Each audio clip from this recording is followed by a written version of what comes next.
নমস্কার বন্ধুরা, রিঙ্কু কিচেনে আপনাদেরকে স্বাগত জানাই। চলে এসেছি আজ আমি নতুন একটা রেসিপি নিয়ে। আজকের রেসিপি হচ্ছে সুজির বরফি। সুজির বরফি বানানোর জন্য প্রথমে আমি গ্যাসের উপর কড়াই বসিয়ে দিয়েছি। এবার দিয়ে দিচ্ছি 2 চামচ ঘি। ঘিটা গরম করে নেব। ঘিটা গরম হয়ে গেছে, এবার দিয়ে দিচ্ছি 1 কাপ সুজি। সুজিটা ঘিয়ের সাথে খুব ভালোভাবে মিশিয়ে নেব।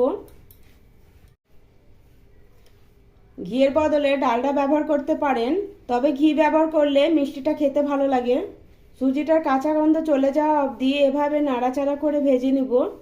গ্যাসের ফ্লেমটা লোতে করে সুজিটা ভাজতে হবে। সুজিটা ভাজতে খুব একটা বেশি সময় লাগবে না, 3-4 মিনিটে সুজিটা ভাজা হয়ে যাবে। সুজিটা ভাজার সময় কালার চেঞ্জ হয় না, সেদিকে খেয়াল রাখতে হবে। ঘি দিয়ে সুজিটা ভাজার কারণে দারুণ একটা গন্ধ বেরিয়েছে। সুজিটা দেখুন দানা দানা দেখছে।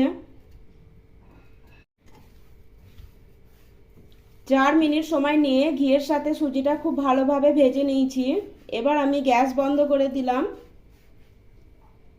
এবার আমি দিয়ে দিচ্ছি 2 চামচ মতো দুধ, আর দুধের ওপর যে সরটা পড়ে 2 চামচ মতো সর একসঙ্গে দিয়ে দিলাম। এবার সুজির সাথে খুব ভালোভাবে মিশিয়ে নিব। গ্যাসটা আমি এখনো চালু করিনি, গ্যাসটা বন্ধ আছে, সুজিটা গরম আছে, ওই জন্য দুধ আর সরটা খুব ভালোভাবে সুজির সাথে মিশে যাবে। দুধ আর সর দেওয়ার কারণে সুজির বরফিটা খোয়ার টেস্ট আসবে। দুধ আর সরের সাথে সুজিটা খুব ভালোভাবে মিশিয়ে নিয়েছি। এবার আমি সাইডে রেখে দিব। চিনি সিরা বানানোর জন্য গ্যাসের ওপর ফ্রাই প্যান বসিয়ে দিয়েছি। এবার আমি দিয়ে দিব যে কাপ মেপে সুজি নিয়েছিলাম ওই কাপেরই একটু কম 1 কাপ চিনি। আর দিয়ে দিচ্ছি ওই কাপেরই 1/2 কাপ জল।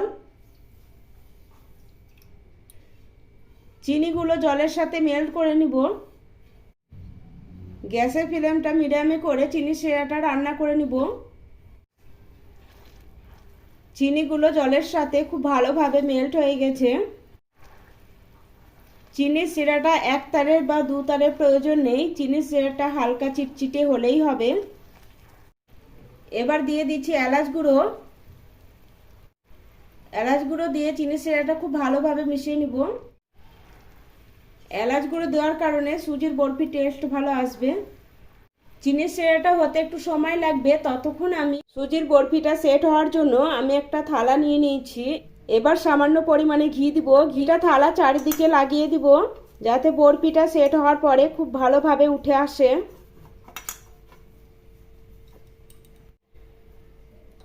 থালাটা চারিদিকে হাত দিয়ে খুব ভালোভাবে ঘিটা লাগিয়ে নিয়েছি। এবার আমি গ্যাসের কাছে চলে এসেছি, চিনির শিরাটা রেডি হয়েছে নাকি চেক করে নিব। দেখুন চিনির শিরাটা চিপচিপে হয়েছে। চিনির শিরাটা রান্না হতে 3 মিনিট সময় লেগেছে। এবার চিনির শিরাটা সাইড করে সুজির কড়াইটা বসিয়ে দিচ্ছি। এবার অল্প অল্প করে চিনির শিরাটা দিব আর সুজির সাথে খুব ভালোভাবে মিশিয়ে নিব।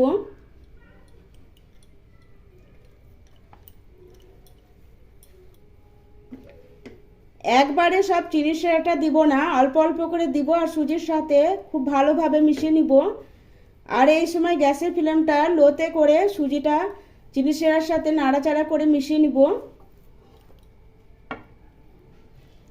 সব চিনির শিরাটা আমি দিয়ে দিলাম। সুজিটা দেখুন দেখতে হালুয়ার মতো লাগছে।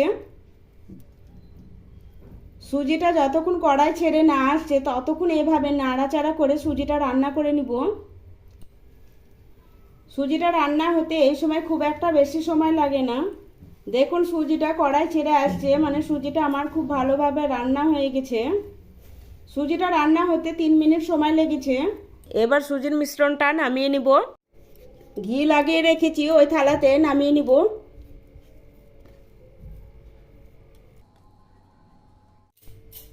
এবার খুন্তির সাহায্যে থালার চারিদিকে এভাবে ছড়িয়ে দিব।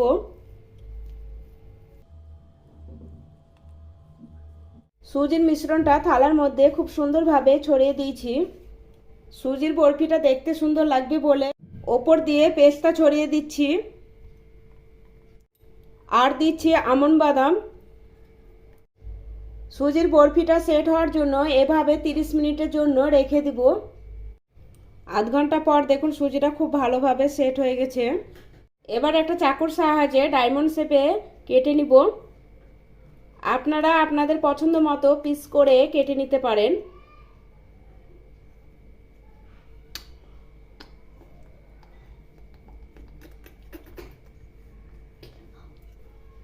আমি খুব সুন্দরভাবে কেটে নিয়েছি। সুজির বরফিগুলো আমি একটা প্লেটে সার্ভ করে দিচ্ছি। আমার এই সুজির বরফি রেসিপিটা আপনাদের যদি ভালো লাগে আমার ভিডিওটা লাইক করবেন, বেশি বেশি করে শেয়ার করবেন। আমার চ্যানেলটা সাবস্ক্রাইব করা না থাকলে আমার চ্যানেলটা সাবস্ক্রাইব করার অনুরোধ রইল।